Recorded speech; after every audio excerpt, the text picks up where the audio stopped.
Kumusta po kayo? Tayo ay magluluto ngayon ng ginisang munggo. Ang munggo ay akin ang pinalambot at atin siyang lalahukan ng baboy at ang palaya na bunga wala kasing dahon at wala daw available ngayon dahil sobrang init. At lalagyan ko siya ng konting dahon ng spinach. Okay? So dito sa kawali ay pakulo na ako ng baboy, yung hiniwa ko ng maliliit. At ayan, pinakuloan ko na yan sa tubig para maluto at lumambot. So, lalagyan na natin siya ng mantika kasi natuyo na yung tubig. Para dito naman natin igisa ngayon yung bawang, sibuyas, kamatis. Lagyan natin siya ng mantika. Yan.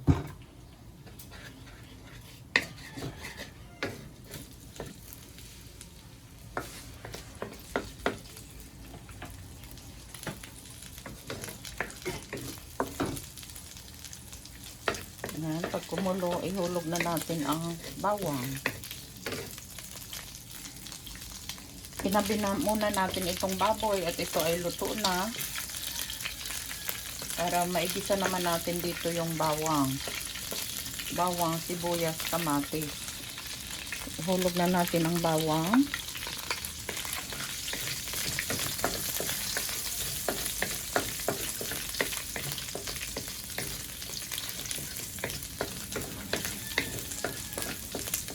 Yan. Ihalo na natin ang baboy.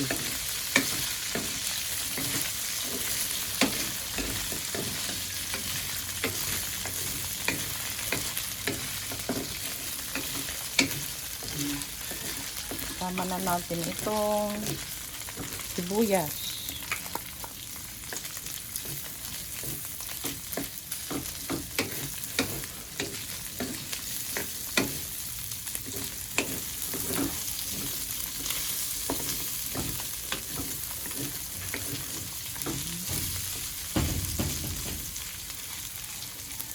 Ang nakita mong luto na yung sibuyas, ihulog naman natin ngayon yung kamatis.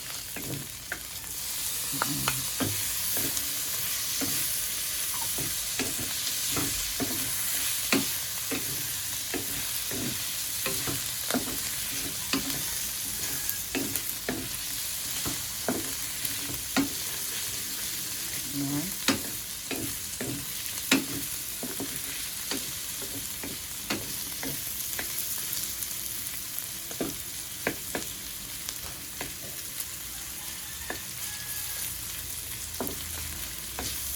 Pag nag-caramelize na yung kamatis, yung natanggal na yung laman niya sa balat niya, ayan, luto na yan. So, ihulog na natin ngayon itong munggo.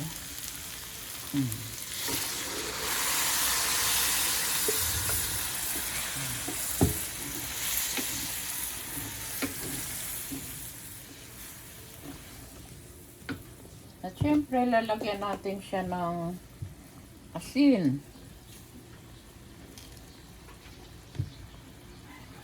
Kunti lang, dagdagan na lang natin mamaya. Kung medyo matabang, dagdagan natin siya ng patis. At konting paminta.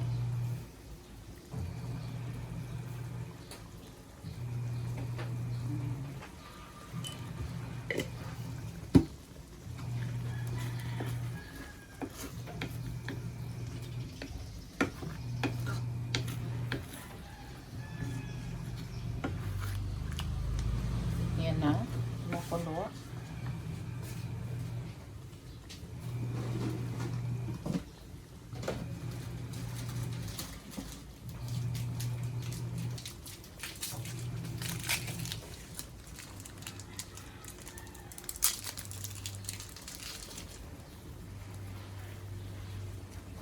Since wala tayong hinalong shrimp dito na dapat ay meron din. So, lalagyan ko siya ngayon ng shrimp. Nor cubes. Yan na yung aking pinaka-shrimp. Para maglasang merong hipon.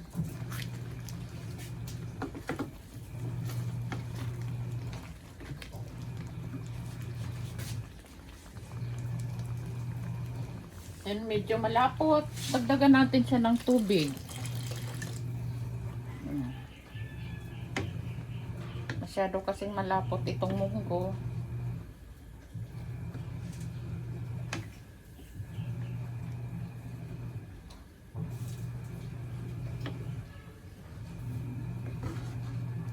Yan, tamang-tama lang. Pakuluan muna natin.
Yan, kumulo na.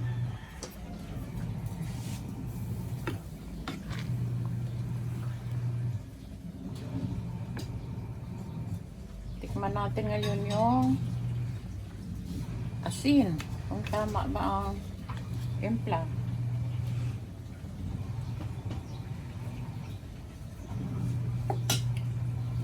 Kunting tabang, so magdagdag tayo ng patis.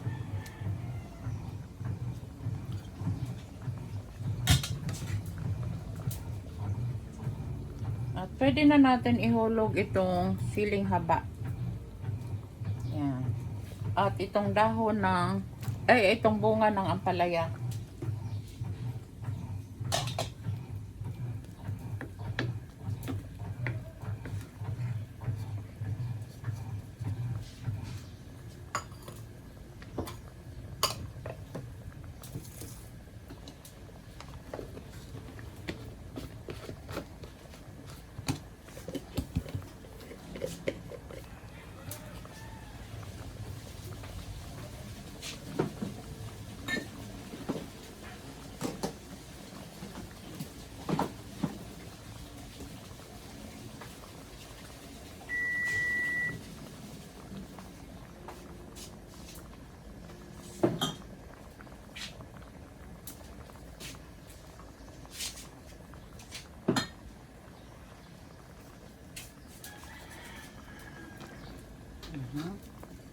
Saglit lang yan, luto na yan.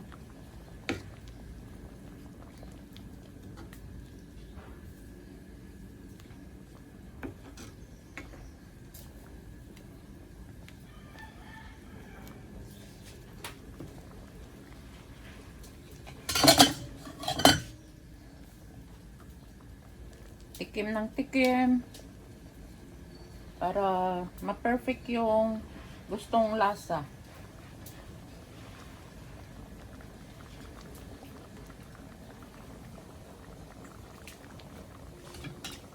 Pwede na po.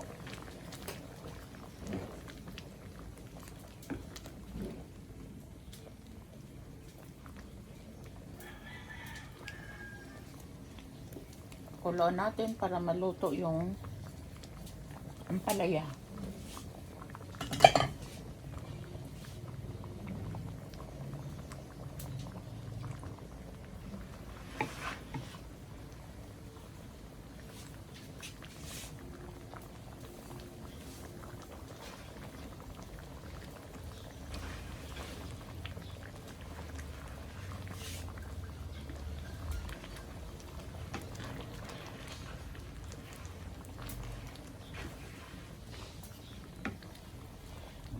Tama lang itong tubig.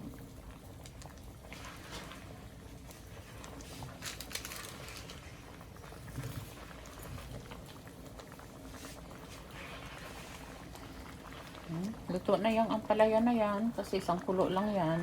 Hulog na natin itong kunting spinach din. Dahon ng spinach. Malunggay sana pero may available na spinach ako. So, ang inilagay ko ay ito. Okay. Siyempre, lagyan natin ng kunting seasoning para naman lalong sumarap.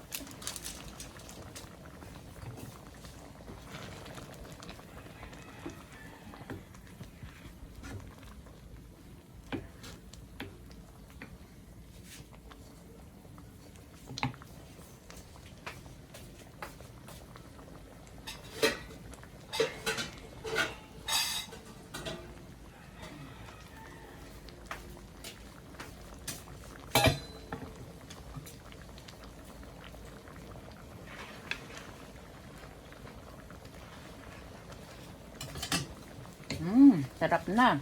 Sarap talaga. So, ito luto na po. Thank you for watching.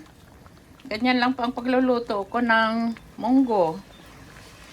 Salamat po. Masarap po.